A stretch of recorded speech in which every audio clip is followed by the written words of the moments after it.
Crime को लेकर zero tolerance की बात करने वाले नीतीश कुमार ने एक साथ 27 दुर्दांत अपराधियों को रिहा कर दिया, वह भी कानून बदलकर।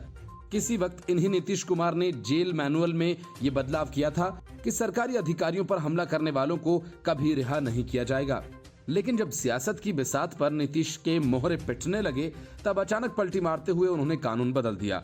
आनंद मोहन सहित कई अपराधियों के आजाद हो जाने के बाद चिराग पासवान से लेकर बीजेपी में शामिल हुए अजय आलोक ही नहीं, बल्कि महागठबंधन में शामिल कम्युनिस्ट पार्टियों ने भी विरोध तेज कर दिया। आईएएस एसोसिएशन से लेकर जी कुष्ठैया के परिवार ने भी इसका विरोध किया। मतलब कि आनंद मोहन को रिहा करने से नीतीश कुमार को कितना सियासी फायदा पहुंचेगा, ये तो दूर की बात है। फिलहाल नीतीश कुमार खुद अपने ही खेल में घिर गए हैं। आनंद मोहन की रिहाई के सवाल पर महागठबंधन में ही महाभारत छिड़ गया है। दरअसल वाम दल पहले से ही आनंद मोहन की रिहाई का विरोध कर रहे हैं। टाडा बंदियों समेत शराबबंदी कानून के तहत जेल में बंद लोगों की रिहाई के लिए भाकपा माले के विधायकों ने पटना में धरना दिया। भाकपा माले का कहना है कि सरकार आनंद मोहन जैसे लोगों को तो रिहा कर रही है, लेकिन गरीबों की फिक्र नहीं कर रही। टाडा बंदी पिछले कई सालों से जेल में बंद है और कानून खत्म होने के बावजूद सरकार ने उन्हें छोड़ने का फैसला नहीं लिया। धरने पर बैठे भाकपा माले विधायक दल के नेता महबूब आलम ने सरकार के सामने बड़ी मांग रख दी है। महबूब आलम ने कहा कि बिना देरी किए टाडा बंदियों और शराबबंदी कानूनों के तहत बंद किए गए लोगों को सरकार रिहा करे। आनंद मोहन ने रिहाई को बिहार में नीतीश कुमार के पॉलिटिकल कार्ड के तौर पर देखा जा रहा है, लेकिन महागठबंधन के साथ ही ये कहने लगे कि आनंद मोहन की रिहाई से नीतीश कुमार को कोई फायदा नहीं होने वाला। सीपीआईएम के विधायक सत्येंद्र यादव ने नीतीश सरकार के खिलाफ मोर्चा खोल दिया। यादव कह रहे हैं कि सामंती मानसिकता वाले आनंद मोहन को रिहा करने से महागठबंधन का वोट बैंक नहीं पड़ने वाला। महागठबंधन को बिहार के गरीबों की चिंता करनी चाहिए। नीतीश कुमार के फैसले पर सत्येंद्र यादव ने सीधा सवाल खड़ा किया। ऐलान भी कर दिया कि अगर टाडा शराबबंदी कानून के तहत जेल में बंद किए गए लोगों को रिहा नहीं किया गया तो सड़क पर आंदोलन होगा। भाकपा माले की मांग पर जेडीयू ने चुप्पी साध ली है, लेकिन आरजेडी ये कह रही है कि सहयोगी दल की मांग पर विचार किया जाएगा। कानून के मुताबिक जिसे भी रिहाई की जरूरत होगी सरकार उस पर फैसला लेगी। आरजेडी के प्रदेश अध्यक्ष जगदानंद सिंह ने आनंद मोहन की रिहाई पर उठ रहे सवालों को लेकर कहा कि सब कुछ नियमों के मुताबिक हुआ है, आगे भी नियमों के मुताबिक सरकार रिहाई पर फैसला लेगी। Bureau report, news of India. Arvind Kejriwal ने न सिर्फ अपने बंगले को रंग महल बनाने पर 45 करोड़ रुपए खर्च कर डाले, बल्कि इसके साथ साथ उन्होंने माल भी कमाया। असल में बंगले के रेनोवेशन का प्लान बहुत ही खुफिया तरीके से तैयार किया गया, इसलिए एक बार में सारे पैसे नहीं निकाले गए। 10 करोड़ से कम की 5 किश्तों में खजाने से पैसे निकाले गए, जिसका अप्रूवल खुद ही अधिकारियों से दिलवाया गया। अगर 2 करोड़ से ज्यादा का बजट होता तो फाइल एलजी के पास पहुंच जाती, बात खुल जाती। लेकिन इस खेल में कई घोटाले भी हुए। अरविंद केजरीवाल ने अपने बंगले के लिए 10-10 लाख के 10 टीवी सेट्स खरीदे और इन टीवी सेट्स की बाजार में कीमत करीब 4 लाख है। मतलब कि 40 लाख के टीवी सेट के लिए 1 करोड़ खर्च कर डाले। अब सवाल यह है कि बाकी के 60 लाख कहां गए? इस सवाल का जवाब तो सिर्फ केजरीवाल ही दे सकते हैं। बीजेपी नेता हरीश खुराना ने ट्वीट कर अरविंद केजरीवाल पर 60 लाख के गबन का आरोप लगाया। भाजपा नेता ने दिल्ली सरकार पर हमला करते हुए अपने ट्विटर हैंडल पर एक स्क्रीनशॉट साझा किया, जिसमें भाजपा नेता ने यह दावा किया कि उन्होंने 10 टीवी को 10 लाख से ज्यादा की कीमत पर खरीदा, जबकि बाजार में इसी एक टीवी की कीमत लगभग 4 लाख रुपए है। हरीश खुराना ने इस स्क्रीनशॉट को साझा कर लिखा कि अरविंद केजरीवाल का एक और घोटाला सामने आया। उन्होंने लिखा कि अपने घर के लिए 85 इंच के 10 टीवी लिए। उन्होंने हर टीवी को 10,43,150 रुपए के दाम पर खरीदा, जबकि बाजार में इसी टीवी की कीमत 3,98,000 रुपए है। यानी लगभग हर टीवी 6 लाख कमीशन और 10 लाख के टीवी पर 60 लाख का हेरफेर। 45 करोड़ ऐसे ही थोड़े खर्च हुए रखरखाव पर। केजरीवाल जी की जेब में कितना गया है? ताजा विवाद मुख्यमंत्री आवास की मरम्मत और उसकी साज सज्जा पर लगभग 45 करोड़ रुपए खर्च करने को लेकर पैदा हुआ है, जिसमें भाजपा ने सीधा मुख्यमंत्री अरविंद केजरीवाल पर घोटाले का आरोप लगाया। इससे पहले आबकारी घोटाला, डीटीसी में बस खरीद के नाम पर घोटाला, स्कूल्स में कक्षाओं के निर्माण के नाम पर घोटाला, नेताओं की जासूसी कराने जैसे कई मामलों में आम आदमी पार्टी की सरकार घिरी हुई नजर आ रही है। अरविंद केजरीवाल की पहचान सादगी के साथ रहने वाले नेता के तौर पर की जाती है, लेकिन सीएम की सादगी सवालों के घेरे में है। इससे पहले दिल्ली बीजेपी के अध्यक्ष ने भी आरोप लगाए थे। उन्होंने कहा था कि कोविड के दौर में 1 सितंबर 2020 से लेकर 30 दिसंबर 2021 तक के 16 महीने का वक्त ऐसा था जब बड़े से बड़ा उद्योग व्यापार भी मंदी की मार झेल रहा था। दिल्ली सरकार का राजस्व आधे से भी कम पर आ गया था और दिल्ली सरकार ने विकास कार्य ही नहीं, अनेक राहत कार्य तक धन के अभाव में इसे रोक दिया था। कोविड काल के पीक के 16 महीने के दौर में अरविंद केजरीवाल द्वारा अपने घर और ऑफिस पर लगभग 45 करोड़ रुपए खर्च करना उनकी संवेदनहीनता का एक बड़ा प्रमाण है। दिल्ली भाजपा के अध्यक्ष ने कहा था कि मुख्यमंत्री के बंगले में आर्टिस्टिक ऑर्नामेंटल कामों के साथ ही अन्य सौंदर्यीकरण पर 11 करोड़ से अधिक के खर्च की बात सामने आई है। उन्होंने कहा कि आज 11 करोड़ में तो दिल्ली में एक बहुत भव्य बंगला बन जाता है, तो वहीं दिल्ली के लोग स्तब्ध हैं कि बंगले में 2 करोड़ 58 लाख रुपए बिजली की फिटिंग हुई, 1 करोड़ 10 लाख रुपए में किचन बनी। इतने में दिल्ली के पॉश एरिया में एक आलीशान फ्लैट और मकान बन जाता। आखिर सीएम केजरीवाल के घर में ऐसा क्या बना जो इतने रुपए लग गए? Bureau report, news of India. Arvind Kejriwal Aam Aadmi party के शुरुआती दिनों से हर मामले पर जनता की राय लेते रहे हैं और हर रायशुमारी का नतीजा वही निकलता है जो अरविंद केजरीवाल पहले ही बता चुके होते हैं और नतीजा घोषित कर कहते हैं कि देखो इतने प्रतिशत लोगों की राय हमारे पक्ष में है, इतने का नहीं वाला औसत बेहद कम या फिर नहीं के बराबर ही होता है। शराब घोटाले में भी वही खेल मनीष सिसोदिया ने भी किया था। दिल्ली की नई आबकारी नीति को लेकर मनीष सिसोदिया ने जनता की राय मांगी थी, लेकिन जब सीबीआई ने जांच की तो पता चला कि वो पूरी रायशुमारी ही फर्जी थी। मनीष सिसोदिया ने खुद मेल तैयार करवाया और दूसरों के सहयोग से खुद को और सरकार के अधिकारियों को मेल करवाया और ये घोषित कर दिया गया कि देखो जनता भी हमारी नीति के समर्थन में है।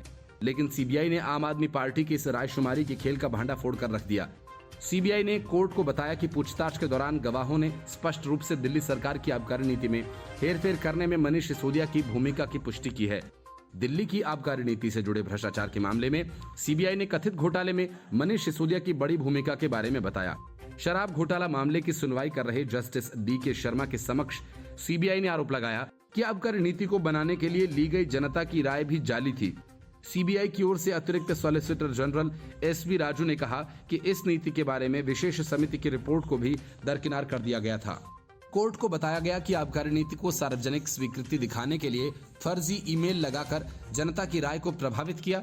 सीबीआई ने कहा कि विशेषज्ञ समिति की रिपोर्ट को दरकिनार करने के लिए सिसोदिया के इशारे पर नकली सार्वजनिक स्वीकृति यानी जनता की राय तैयार की गई थी। सीबीआई ने एक अन्य गवाह राहुल सिंह के बयान का हवाला दिया। दिल्ली हाईकोर्ट ने सीबीआई के मामले में मनीष सिसोदिया की न्यायिक हिरासत 16 मई तक बढ़ा दी है। Bureau report, news of India. Arvind Kejriwal एक मामले में अमेरिका के प्रेसिडेंट से भी आगे निकल गए हैं। वो मामला है बंगले के रेनोवेशन का। अमेरिका में प्रेसिडेंट्स को 1 करोड़ से भी कुछ कम रेनोवेशन के लिए मिलता है, लेकिन केजरीवाल तो उससे काफी ज्यादा आगे निकल गए। बीजेपी से लेकर कांग्रेस तक आम आदमी पार्टी पर हमलावर है और इसके पीछे की वजह है केजरीवाल का 1 दशक पुराना वह शपथ पत्र जिसमें उन्होंने कभी वीआईपी ट्रीटमेंट न लेने की सौगंध खाई थी। केजरीवाल के बंगले की मरम्मत उस वक्त हो रही थी जब दिल्ली कोरोना वायरस से जूझ रही थी। प्रवासी मजदूरों को बड़ी चालाकी से खदेड़ा जा रहा था और इलाज के नाम पर आम आदमी पार्टी आरोपों की सियासत कर रही थी। इस विवाद के बीच यह तथ्य जानना दिलचस्प है कि अमेरिकी राष्ट्रपति को अगर व्हाइट हाउस को अपने हिसाब से सजाना संवारना हो तो उन्हें केवल $1 लाख का भत्ता मिलता है। उसके ऊपर का जो भी खर्च होगा उन्हें अपनी जेब से करना होगा। अमेरिकी राष्ट्रपति जॉर्ज बुश की पत्नी लॉरा बुश ने अपनी किताब में लिखा है कि जब वह व्हाइट हाउस में रहने गईं तो बहुत सारे ऐसे खर्चे आ गए जिनके लिए वह तैयार नहीं थीं। व्हाइट हाउस में फर्स्ट लेडी की रसूख के मुताबिक रहन सहन के लिए कई सारे खर्च करने जरूरी थे और वे पैसे अपनी जेब से खर्च करने थे। अरविंद केजरीवाल के सिविल लाइंस रोड स्थित बंगले की मरम्मत और रेनोवेशन पर कुल 44 करोड़ 78 लाख रुपए खर्च हुए। ये पैसा 9 सितंबर 2020 से जून 2022 के दरमियान 6 किश्तों में खर्च किया गया। दस्तावेजों के मुताबिक केजरीवाल के घर में इंटीरियर डेकोरेशन 11 करोड़ 30 लाख रुपए, पत्थर और मार्बल फ्लोरिंग 6 करोड़ 2 लाख रुपए, इंटीरियर कंसल्टेंसी में 1 करोड़ रुपए, इलेक्ट्रिक फिटिंग और सामान में 2 करोड़ 58 लाख रुपए, फायर फिटिंग में 2 करोड़ 85 लाख रुपए, वार्डरोब, अलमारी इत्यादि में 1 करोड़ 41 लाख रुपए, किचन एंड अप्लायंसेज में 1 करोड़ 1 लाख रुपए खर्च हुए। केजरीवाल के घर में पर्दे लगे, उनकी कीमत 1 करोड़ रुपए से ज्यादा है। इसी तरह मार्बल फ्लोरिंग में 3 करोड़ से ज्यादा रुपए लगे। वार्डरोब पर 40 लाख रुपए, दीवार की साज सज्जा पर 4 करोड़ से अधिक और 2 किचन पर 64 लाख से अधिक खर्च किए गए। साथ ही 20 लाख रुपए की खास कालीन लगाई गई है। इसके अलावा केजरीवाल के कैंप ऑफिस में 8 करोड़ 11 लाख रुपए खर्च कर रेनोवेशन करवाया गया। सोशल मीडिया पर भी केजरीवाल के बंगले को लेकर हलचल है और ट्रेंड कर रहा है। तमाम लोग अरविंद केजरीवाल के 10 साल पुराने उस शपथ पत्र को शेयर कर रहे हैं जिसमें उन्होंने वीआईपी कल्चर खत्म करने की सौगंध ली थी। इस शपथ पत्र में उन्होंने कहा था, मैं न तो कभी बड़ा बंगला लूंगा और न ही नेताओं की तरह वीआईपी सुविधाएं मांगूंगा। सामान्य आदमी की तरह 2 कमरे के बंगले में रहूंगा। अरविंद केजरीवाल के बंगले को लेकर बीजेपी ने तीखी प्रतिक्रिया दी है। पार्टी के राष्ट्रीय प्रवक्ता संबित पात्रा ने तंज कसते हुए कहा कि दावा था कि गाड़ी नहीं लेंगे, ऑटो में लटक कर चलेंगे, बंगला नहीं लेंगे, लेकिन घर के पर्दे पर 1 करोड़ रुपए खर्च कर दिए। दिल्ली बीजेपी के अध्यक्ष वीरेंद्र सचदेवा ने एक बयान में कहा कि केजरीवाल घर में नहीं बल्कि महल में रहते हैं। उनके घर की रेनोवेशन तब हुई जब पूरी दिल्ली कोरोना वायरस से जूझ रही थी। दिल्ली के लोगों को जवाब देना चाहिए और इस्तीफा देना चाहिए। Bureau report, news of India. पहले शराब घोटाला, फिर गुपचुप की गई अरविंद केजरीवाल की शाहखर्ची का भांडा जब से फूटा है तब से अरविंद केजरीवाल भाषाई मर्यादा का पालन करना भूल गए। चौतरफा मुश्किलों में फंसे अरविंद केजरीवाल जिस वक्त मनीष सिसोदिया की बीमार पत्नी से मिलने अपोलो हॉस्पिटल गए, उस वक्त दिल्ली में केजरीवाल के 45 करोड़ वाले रंग महल को लेकर तूफान मचा हुआ था। लेकिन अरविंद केजरीवाल अपनी नवाबी ठाट पर टिप्पणी करने की जगह हॉस्पिटल चले गए और उसके बाद एक ट्वीट आया। शराब घोटाले में तिहाड़ में बंद मनीष सिसोदिया की पत्नी को लेकर केजरीवाल ने अपने ट्वीट में लिखा, सीमा को बहुत ही गंदी बीमारी है। अब उनके इस ट्वीट पर लोग भड़क गए। सोशल मीडिया यूजर्स ने उनके इस ट्वीट पर आपत्ति जताते हुए कहा कि उन्हें इस तरह की भाषा का इस्तेमाल नहीं करना चाहिए था। अरविंद केजरीवाल ने ट्वीट किया और कहा कि अभी सीमा भाभी मनीष जी की पत्नी से अस्पताल में मिलकर आ रहा हूं। कल से वो अस्पताल में भर्ती हैं। उन्हें मल्टीपल स्क्लेरोसिस बीमारी है, बहुत ही गंदी बीमारी है। उनके अच्छे स्वास्थ्य के लिए भगवान से प्रार्थना करता हूं। सीएम केजरीवाल के इस ट्वीट पर सोशल मीडिया पर बवाल मचा हुआ है। सोशल मीडिया यूजर्स दिल्ली के सीएम को ट्रोल करते हुए कई तरह की प्रतिक्रियाएं दे रहे हैं। एक ट्विटर यूजर ने लिखा, केजरीवाल बहुत ही गंदी बीमारी है, ये लिखने की क्या जरूरत थी, गंभीर लिख सकते थे, गंदी लिखकर तुमने अपने शिक्षण का परिचय दिया। एक अन्य यूजर ने लिखा, बीमारी बीमारी होती है, उसमें अच्छा या गंदा क्या है। एक यूजर ने पूछा कि बहुत ही गंभीर बीमारी है या बहुत ही गंदी बीमारी है। एक अन्य यूजर ने लिखा कि मुझे लगता है कि अरविंद केजरीवाल जी ने गंदी बीमारी शब्द प्रयोग व्याधि की गंभीरता और रोगी पर उसके प्रभाव के दृष्टिगत किया है। उनकी व्यथा का प्रकटीकरण है इसमें। गंदी बीमारी शब्द को लेकर उनको ट्रोल करने से बचना चाहिए। एक ट्विटर अकाउंट से लिखा गया कि आदरणीय सर, किसी को कितनी भी गंदी बीमारी क्यों ना हो, उसे इस प्रकार सार्वजनिक करना उचित नहीं है। ये मरीज की मर्यादा का उल्लंघन है। शारीरिक व्याधि से पीड़ित मरीज को इससे मानसिक त्रास भी पहुंचता है। मल्टीपल स्क्लेरोसिस एक बीमारी है और इसमें इंसान शरीर पर अपना नियंत्रण खो देता है। इससे दिमाग और शरीर का आपस में कनेक्शन टूट जाता है, जिससे नसें काम करना बंद कर देती हैं। डॉक्टर्स का ये मानना है कि एक दुर्लभ और गंभीर बीमारी है। लाखों में से एक को ही ये बीमारी होती है। सीमा सिसोदिया पिछले 23 सालों से मल्टीपल स्क्लेरोसिस ऑटो इम्यून नामक बीमारी से ग्रसित हैं। उनका लंबे समय से इंद्रप्रस्थ अपोलो अस्पताल में इलाज चल रहा है। आरोप लगाकर खिसक जाने के चक्कर में राहुल गांधी की सांसद की सदस्यता छिन गई, बंगला छिन गया, 2 साल की सजा अलग से मिल गई। ऐसे ही एक मामले में दिग्विजय सिंह फंस गए हैं, जिनके खिलाफ अदालत ने मानहानि का मामला तय कर दिया है और अब बारी उनको सजा सुनाए जाने की है। उन पर भोपाल कोर्ट ने धारा 500 के तहत आरोप तय किए हैं। भारतीय जनता पार्टी मध्य प्रदेश के अध्यक्ष और खजुराहो सांसद विष्णुदत्त शर्मा ने मानहानि का मामला दर्ज कराया था और इस मामले की अगली सुनवाई 1 जुलाई को होनी है। पूर्व मुख्यमंत्री और वर्तमान राज्यसभा सांसद दिग्विजय सिंह ने 4 जुलाई 2014 को मीडिया के समक्ष विष्णुदत्त शर्मा पर कई गंभीर आरोप लगाए थे। इसके बाद विष्णुदत्त शर्मा ने मामला दर्ज कराया था। फिलहाल दिग्विजय सिंह जमानत पर हैं। इस मामले में अधिवक्ता सचिन ने बताया कि मानहानि के मामले में दिग्विजय सिंह पर कोर्ट ने आरोप तय कर दिए हैं। सचिन वर्मा ने कहा कि अगर आरोप सिद्ध हो गए तो उन्हें अधिकतम 2 साल की सजा हो सकती है और अगर ऐसा होता है तो दिग्विजय सिंह की राज्यसभा की सदस्यता भी रद्द कर दी जाएगी।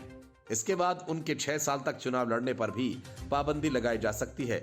पूर्व मुख्यमंत्री दिग्विजय सिंह ने 4 जुलाई 2014 को पत्रकारों के साथ चर्चा के दौरान विष्णुदत्त शर्मा पर व्यापम घोटाले के मामले में कई आरोप लगाए थे। तब विष्णुदत्त शर्मा अखिल भारतीय विद्यार्थी परिषद के नेता थे। तब दिग्विजय सिंह ने कहा था कि विष्णुदत्त शर्मा ने आरएसएस और व्यापम के बीच में बिचौलिए का काम किया। जब यह रिपोर्ट मीडिया में आई तो वीडी शर्मा ने दिग्विजय सिंह द्वारा लगाए गए आरोपों को लेकर कोर्ट में मानहानि का केस दायर किया था। बीजेपी मीडिया प्रभारी लोकेंद्र पराशर ने बताया कि बुधवार को जिला एवं सत्र न्यायालय भोपाल में भारतीय जनता पार्टी के प्रदेश अध्यक्ष और खजुराहो से लोकसभा के सांसद विष्णुदत्त शर्मा द्वारा दिग्विजय सिंह पर किए गए मानहानि मुकदमे में दिग्विजय सिंह पर आरोप अदालत में तय हो गए हैं।